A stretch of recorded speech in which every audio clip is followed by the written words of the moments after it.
You guys silly? I'm still gonna send it. So you want to cross the Panama Canal in your own boat without having to use an agent?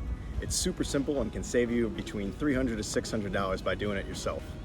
As long as your boat is 65 feet and under, which is 20 meters, then you can do something called being a line handler boat, and it's going to cost you about $1,950. At least this was the price when we crossed in January of 2021, plus food and fuel.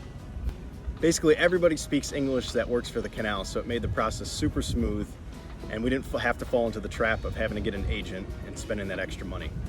Here's what we did for our southbound transit from the Caribbean to the Pacific Ocean. There's 3 major steps to set up the process. First, you need to get your ad measurement done. Second, you need to go pay for the transit. And third, you need to actually schedule your transit date. So the first step is ad measurement, and there's a form on the Panama Canal Authority's website that you can fill out and email back to them. All right, and then you're gonna give them a call, and they're gonna send a guy out to make sure that your boat's up to muster and meets all the regulations that you need to get across the canal. Just got off the phone with Panama Canal Authority, Cristobal here on the northern side, the Caribbean side, and they're gonna send a measurement out tomorrow. I just gotta give them a call at 7:30 in the morning. They got my form that I just had filled out, and so just give them a call tomorrow, and then they'll be able to come out and take measurements and everything. So they know where Shelter Bay's at. They do it a lot here. This is kind of like a primary area. You don't have to be here. You can go out to the flats, which is just kind of out in the bay, Limon Bay, right out there. And just anchor, and they'll take a boat out to come do the measurement there. But we're here in Shelter Bay, so it's nice and easy. So now,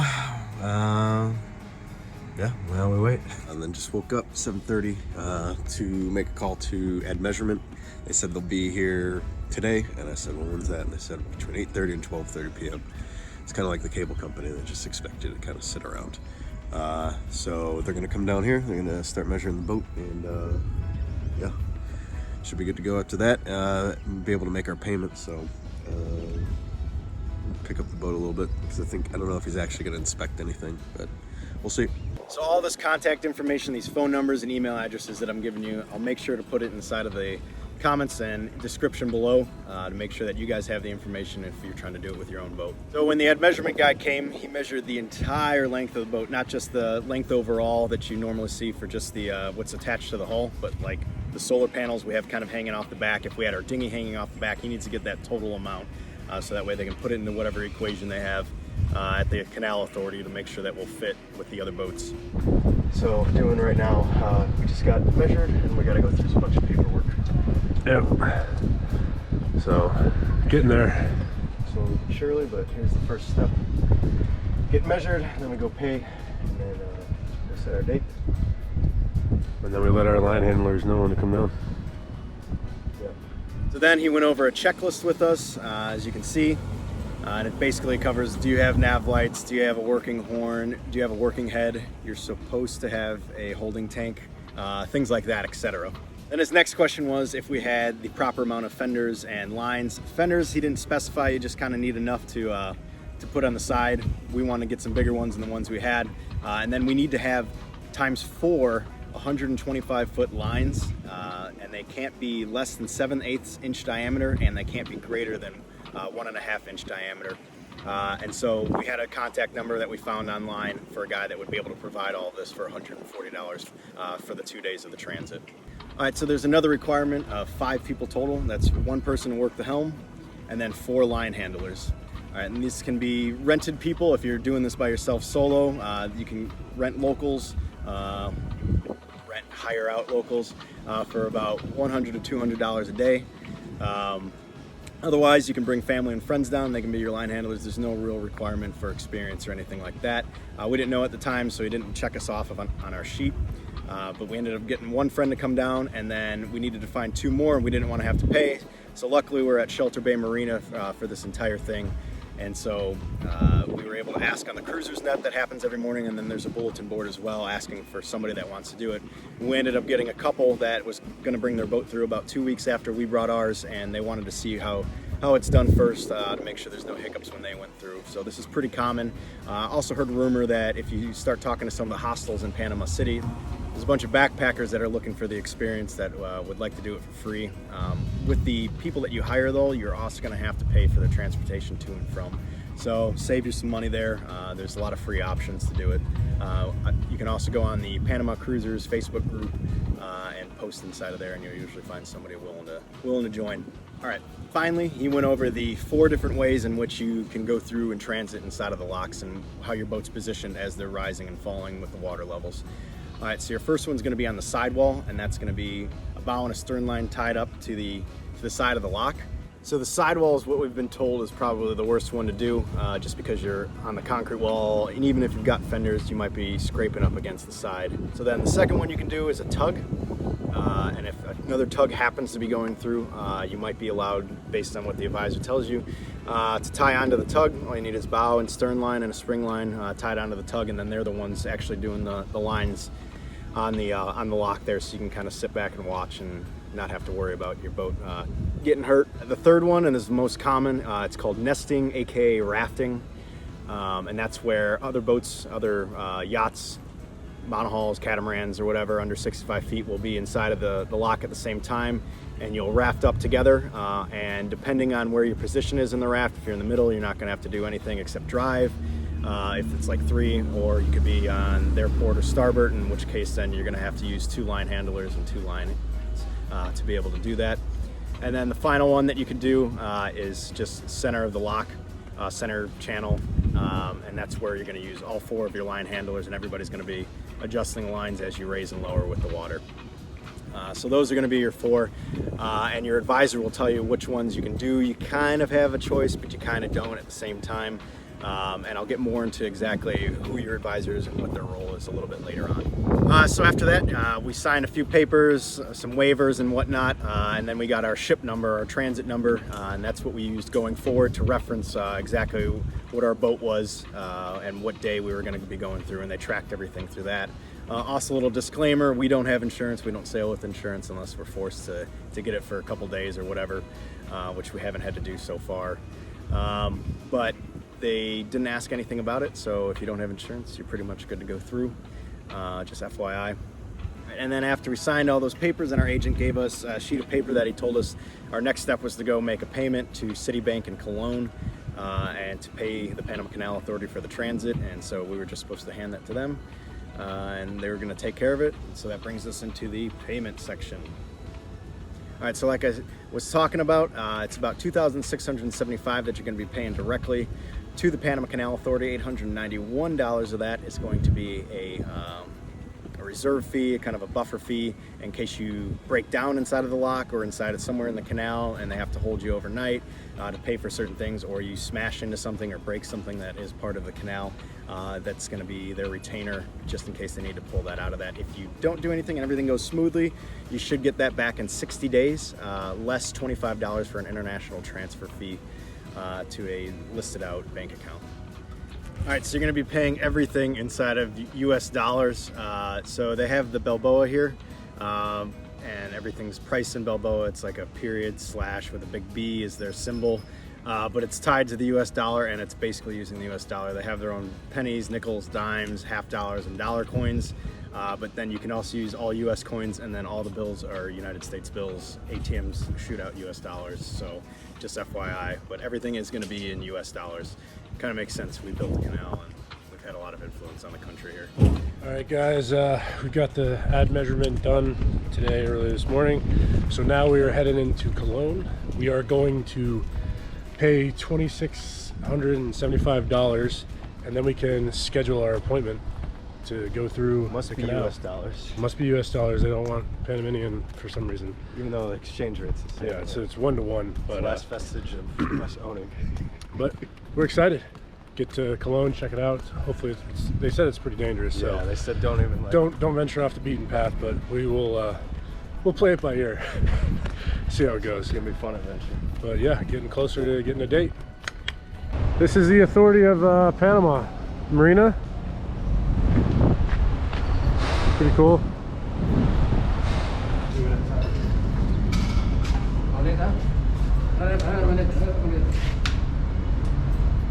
Open the back. Yeah. So they have like armed guards that are pretty strict about letting you go in. They even made him remove his hat. I had to keep my hat off. They've got ammo visible. Yeah, and it's a bank that doesn't have an ATM, so you have to go over here this way. She really did not want to speak English to me. She knew that we were only speaking English to her. I tried to use a little bit of Spanish. Yeah. So basically, she gave me 5 sentences, and then I said, "So can I do it today?" She's like, "Yeah, but it's cash only." She kept saying mañana, and we were like, "No, we need to do it today. We don't want to come back and do this whole thing again tomorrow." So off to the ATM we go. In here, people coming up to me at the ATM. Hey, sir, blah blah blah. Like, you know, I probably shouldn't be flaunting this as I am right now. Yeah. Whatever. I'm a big guy. But yeah, we're gonna count all of our cash and in front of our nice old Greco-Roman U.S. built infrastructure. We're gonna divvy it up in front of the people with weapons guns that have bullets in it. Yeah. Oh man, craziness. All right, guys. Apparently the Citibank closes at 2, and we showed up at 1:59. They didn't want any part of this, but we also spent the better part of like 15 minutes taking out money from an ATM that would only let us take out $250 at a time. Like a $5.50 fee. Yeah. So instead of just walking around, we'll come back tomorrow, and we'll walk around the dodgier parts when we're not carrying $3,000 of cash on us. So not today, ISIS. yeah, we'll be smart about it. No point in, you know, carrying all that around in dodgy little areas, but we'll be back tomorrow. Fun times. Find a taxi. Banks are only open 2 hours in Panama, FYI, 10 a.m. to 2 a.m. I don't know if that's just a COVID thing or if that's just a Panama thing, but FYI to those people that ever need to do wire transfers or anything else. Yeah, so, canal folks. yeah, canal folks, yeah, 10 a.m. to 2 a.m. All right, so we just made the payment. Hopefully we get it. They didn't know what a routing number was. They wanted an IBAN. I was like, I don't know. I'm sure they've had Americans come through it before, so. Tried using the spy glasses, but not sure if it took, so hopefully it did. Yeah, and you get the whole process and pat you down, and it was the most secure bank I've ever been into. Yeah. So yeah, so now we don't have $3,000 of cash on us. And we're gonna go check out Cologne. Yeah, see how dangerous it is. See if any homeless people tell us don't go down this dodgy little alleyway or something. It was suggested that we immediately send copies of all of our paperwork from Citibank off to the canal to the email that I had been corresponding with. And so I did that immediately, got my phone out, just used the Tiny Scanner app, made a PDF, and then sent it off. And about 4 hours later, I got confirmation from the Panama Canal Authority that we were good to go and paid and that we could schedule. And then scheduling came, and we were told to schedule after 6 p.m. that day. And so that's what we did. All right, guys, we are about to call the canal to. Oh, I can't even see because the light. This lighted up. You have to do it after 1800, 6 o'clock. Yeah. Don't know the rationale behind that, but Maybe the system takes a while to process the payment, and who knows. yeah.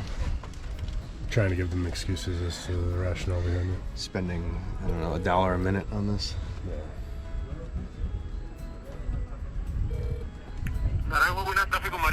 Hola, hablo inglés? Yes, sir.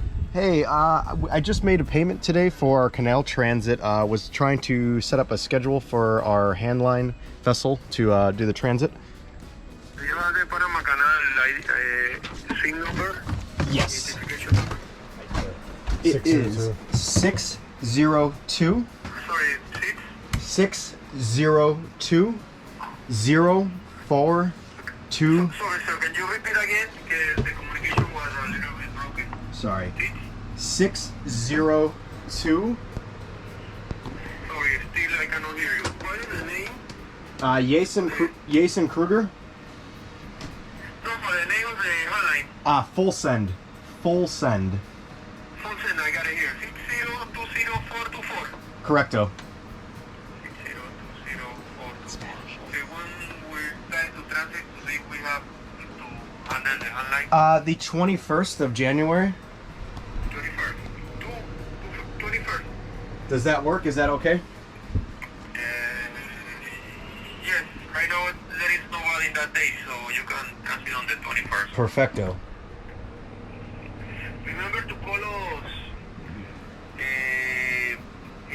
the day for the transit to find out what time you will need to be ready. It's Most likely by the flags to meet the advisor. okay, and I'm being. It's afternoon in the flats is when I should meet, correct?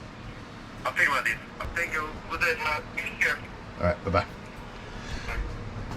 Yes, we got our crossing day. Oh, January 21st. I'm pumped. Let's do it. Yes. Let's tell all of our friends so that they can start coming down and Exactly. getting We need their line flights. handlers. We need Yes. 4. Help us out. Can't wait. It's gonna be amazing. Yeah, buddy. So after we got scheduled, the next thing to do was to wait for our time. We got that date pretty easily. We wanted it 2 weeks out. I don't know if we wanted it the next day, how busy it would have been. We heard January was a busy month with people coming through and the ARC World Race was coming through. But it's COVID time, so we were able to get the date that we wanted exactly. But then we waited around for 2 weeks, went and explored a little bit more of Panama, and then came back. And the day before is when we got all of our lines and fenders delivered from Marco, who we rented them from. So back on the boat from Panama, we got some groceries, gotta get bottled water for the advisor that's coming. They haven't been picking up at scheduling the whole time, so we have somebody we know in Panama City that is calling them right now and texting us with what they're telling us, where we're supposed to be tomorrow. So we just saw a bunch of catamarans going out that are going today, so we're hoping. Yeah, Alan's filling up diesel, and I'm gonna go fill them up, and then we got the Bimini's back, all stitched up. That costs $200. $198, 3 hours worth of work, which I don't really think it was 3 hours. But $198 isn't too expensive. It isn't quite what we thought we were gonna get. So. But it's stitched up, so that's good. Yeah, just getting the boat prepped. We got to clean downstairs. Diana's working on getting the galley and everything squared away. And then you'll meet tomorrow, or at least in the video, Rudolph and Damaris that are over there. They're going to be joining us as well. Fenders in the lines. It's getting real. I'm gonna do it tomorrow. There's Tito's son up there carrying the other 3. Marco. And these lines are long. 125 feet, that's the canal standard, so. If you enjoyed this video and want to see more, like this video, subscribe to our channel, and help support us on Patreon. You guys silly? I'm still gonna send it.